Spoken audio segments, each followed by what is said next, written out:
Bismillahirrahmanirrahim. Assalamualaikum warahmatullahi wabarakatuh. Alhamdulillahi rabbil alamin. Wassalatu wassalamu ala sayyidina wa maulana Muhammadin wa ala alihi wa sahbihi ajma'in. Amma ba'du. Teman-teman, adik-adik para pecinta kitab berbahasa Arab, alhamdulillah kita dapat melanjutkan belajar membaca serta belajar memahami kitab Nuruz Zalam Syarah Manzumati Aqidatul Awam. Ini kitab menjelaskan tentang bait-bait dari nazam Aqidatul Awam. Kitab Nuruz Zalam ini karangan Syekh Muhammad Nawawi Al-Bantani. Sedangkan Nazam Aqidatul Awam adalah karangan dari Syekh Marzuki Al-Maliki. Nah, jadi mari kita mulai. Bismillahirrahmanirrahim. Qala al-musannif rahimahullah, nafa'ana Allah ta'ala bi'ulumihi fid dharain. Amin ya rabbal alamin. Jadi sekarang ini bait terakhir dari bait yang menjelaskan tentang sifat 20. Wa jaizun bifadlihi wa adlihi tarkun likulli mumkinin kafi'lihi. Dan bolehlah bagi Allah itu sifat jaiz dengan keutamaan dan keadilannya Allah. Tarkun, Allah meninggalkan likulli mumkinin, bagi setiap yang mungkin bagi Allah kafi'lihi, sebagaimana Allah melakukan dengan fi'ilnya, dengan kehendaknya Allah, dengan seperti fi'lihi, seperti perbuatannya lah gitu. Nah, jadi apa arti lengkapnya ini kita masuk kepada penjelasan Syekh Nawawi. Bismillahirrahmanirrahim. Qala al-musannif rahimahullah, nafa'ana Allah ta'ala bi'ulumihi fid dharain. Amin ya rabbal alamin. Ay yajibu ala kulli mukallafin, yaitu wajiblah atas tiap-tiap orang yang mukallaf, an ya'taqida, untuk ia beriktikad, annallaha ta'ala, bahwasanya Allah itu yajuzu an yakhluqal khaira wa syarra, bolehlah Allah itu menciptakan kebaikan dan keburukan. Nah, tetapi biasa kebaikan itu kita nisbatkan kepada Allah. Nah, keburukan itu kita nisbatkan kepada diri kita sendiri untuk kita beradab kepada Allah. Nah, wa yajuzu an yakhluqal Islam fi Zaidin wal kufra fi Amr. Jadi Allah itu boleh menciptakan Islam itu bagi si Zaid dan menciptakan kekafirannya itu pada si Amr. Allah itu berkuasa atau Allah itu berkehendak lah gitu. Mana-mana Allah bisa melakukannya dan juga bisa tidak melakukannya. Jadi wawu yang ada pada lafaz Amr ini namanya wawu far'iyah, yaitu wawu yang membedakan antara Umar dan Amr, bukan membedakan antara Umar bin Khattab dengan Umar yang lain, bukan seperti itu. Wal ilmu fi ahadihi wal ilma, atap kepada Islam ini. Jadi bolehlah juga bagi Allah menciptakan ilmu fi ahadihima, pada salah seorang keduanya, Zaid dan Amr ini. Wal jahla, dan boleh juga bagi Allah menciptakan kejahilan pada yang lain. Wa isbatuhu ta'ala lil muti'i fadlun minhu, dan memberikan pahala Allah itu kepada orang yang taat, itu adalah bentuk fadilahnya Allah daripada orang itu.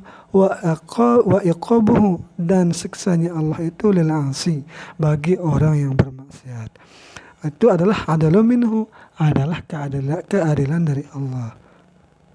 Keadilan dari Allah untuk menghabiskan kemaksiatannya jika orang yang bermaksiat ini adalah orang muslim. Nah, jadi Allah siksa dulu agar nanti setelah habislah ukuran dosanya itu, lalu Allah selamatkan. Kenapa? Li'annahu nafi', karena Allah itu adalah zat yang memberikan manfaat, ad-dar, dan yang memberikan mudarat. Wa innama hadza ta'ah, dan wa innama hadza ta'atu, dan hanya sajalah ketaatan itu, wal ma'asi, dan kemaksiatan, alamatun, adalah satu tanda, ala anna Allah ta'ala, atas bahwasanya Allah itu yusibu, memberikan pahala, wa yu'aqibu, dan menyiksa, min man utus sifat, yang disifati bihima, dengan keduanya, dengan perbuatan baik dan perbuatan buruk. Biasa anunya ini lawan katanya lah gitu, lawan sesuatu yang disifatkan dari pahala dan siksa. Faman arada sa'adatahu, siapa orang yang menginginkan akan kebahagiaannya, waffaqahu li ta'atihi, Allah memberikan taufik kepadanya disebabkan karena ketaatannya. Wa man arada syiqawatahu, siapa yang Allah kehendaki kecelakaan baginya, khalaqa fihil ma'siyah, Allah ciptakan pada orang itu rasa ingin melakukan kemaksiatan. Fajami'ul umuri, maka bermula semua perkara itu, min af'alil khairi wa syarri, dari semua perbuatan yang baik dan buruk, bi khalqillahi ta'ala, itu adalah ciptaannya Allah Ta'ala, li'anna Allah Ta'ala, karena Allah itu khalaqal abda, menciptakan akan hamba, wa ma amilahu, dan Allah menciptakan akan ma amilahu, apa yang diperbuatnya hamba. Allah Ta'ala, berkata Allah Ta'ala, wallahu khalaqakum wa ma ta'malun. Bermula Allah itu yang menciptakan kalian, dan yang menciptakan apa-apa yang kamu kerjakan. Fahuwa alladhi yasduru anhu an-naf'a wa dharra, dan dialah zat yang menerbitkan, mengadakan darinya orang itu akan kemanfaatan, darra, kemudaratan. Fala khaira, maka tidak ada kebaikan, wala syarra, tidak ada keburukan, wala naf'a, tidak ada kemanfaatan, wala darra, tidak ada kemudaratan, illa, kecuali huwa mansubun ilaihi subhanahu wa ta'ala, kecuali dinisbatkan semua yang disebutkan itu kepada Allah Ta'ala.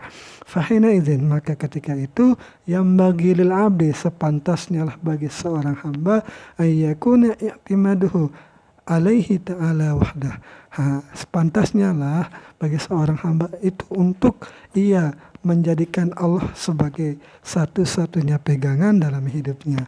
Fala yarju wala yakhsha, dan janganlah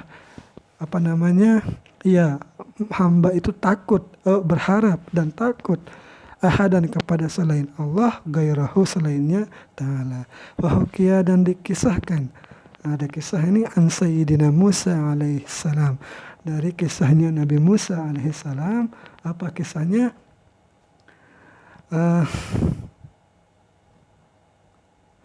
Wa ala nabiyina afdalus salati wassalam, dan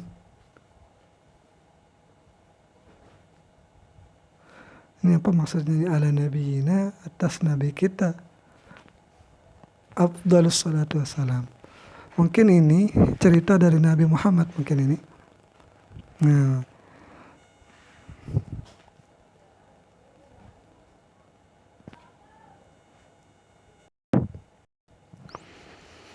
jadi ceritanya seperti ini. Annahu syaka alama, bahwa Nabi Musa mengeluhkan rasa sakit.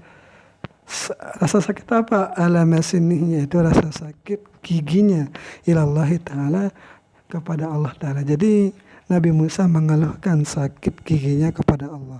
Faqala, dan Allah berkata, khudh hashishatal fulaniyah, ambillah olehmu akan rumput fulaniyah, wada'ha, dan letakkan akan rumput itu ala sinika, di atas gigimu, fasakanal waja'u, maka menjadi tenanglah rasa sakit itu, fil hali, pada ketika itu. Nah, pada ketika ditutuplah, mungkin giginya berlubang atau sakit giginya itulah.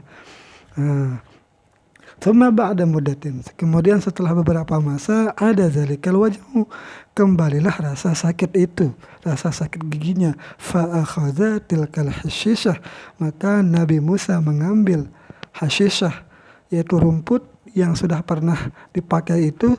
Wa wada'aha, lalu Nabi Musa meletakkan rumput itu ala sinihi, di atas giginya. Fazadal waja'u, maka kembalilah rasa sakit. Adha'af adha'afa makana, itu lebih sakit lagi. Jadi ketika sakit lagi, Nabi Musa dengan inisiatif sendiri mengambil rumput yang sudah pernah dipakai berobat, lalu diletakkan di giginya. Alhasil bertambah sakitlah sakit gigi Nabi Musa. Fastaghatha ilallahi ta'ala, maka Nabi Musa meminta tolong, beristighosah kepada Allah Ta'ala. Ilahi, kata Nabi Musa, wahai Tuhanku, alasta amartani bihadza, bukankah engkau telah memerintahkan aku dengan cara seperti ini, dengan cara mengambil daun rumput ini, lalu aku taruh di atas gigiku. Wadallaltani alaihi, dan engkau menunjukkan caranya. Faqala ta'ala, maka Allah menjawab, ya Musa, wahai Musa, ana syafi, akulah zat yang maha menyembuhkan. Al-mu'afi, dan akulah zat yang memberikan keafiatan. Wa ana dharu, dan akulah juga yang memberikan kemudaratan. Wa ana nafi', dan akulah yang memberikan kemanfaatan. Qassatani fil maratil ula fa'aziltu mardaka, engkau tujuanmu itu pada saat pertama kali mengeluhkan rasa sakit gigi itu tujuanmu itu adalah kepadaku, bukan selainku, maka aku hilangkan bagimu akan rasa sakitmu. Wal ana, dan sekarang ketika sakit gigimu yang kedua ini atau selanjutnya ini, qasattal hasyasyata, engkau tujukan hatimu itu kepada, engkau yakinkan yang menyembuhkanmu itu adalah rumput itu, bukan aku. Wa ma qasattani, dan engkau tidak bermaksud atau menunjukkan hilangnya rasa sakit itu karenaku. Intah. Berarti ini rasa sakit gigi ini, rasa sakit Nabi Musa ini bisa kita jadikan sebagai pelajaran ilmu tauhid, bahwa ketika kita sakit, kita mengadukan kepada Allah. Kita usahakan bahwa nanti obat yang diminum itu ketika kita sehat, ya tetaplah Allah yang menyembuhkan kita, bukan obat itu. Obat itu hanya wasilah saja. Walamma faragan nazim, manakala selesailah nazim, mimma yata'allaqu bimaulana, membahas sesuatu yang berhubungan dengan Tuhan, dengan Allah, yaitu dengan sifat-sifat 20-nya ini. Syara'a, masuklah musannif fima yata'allaqu, pada sesuatu yang berhubungan birusulihi, dengan rasul-rasulnya Allah. Faqala, lalu Syekh Marzuki berkata, arsala anbiya dhawi fatana, kalau nggak salah itu dia nih. Arsala anbiya dhawi fatana bisidqi wat tablighi wal amanah. Jadi nanti kita bahas ini, berarti kita sudah masuk pada pasal yang kedua, pada bab cerita tentang Nabi dan Rasul alaihim salatu wassalam. Ini yang bisa saya sampaikan, semoga ada manfaatnya. Mohon maaf bila terdapat kesalahan. Sekian, assalamualaikum warahmatullahi wabarakatuh.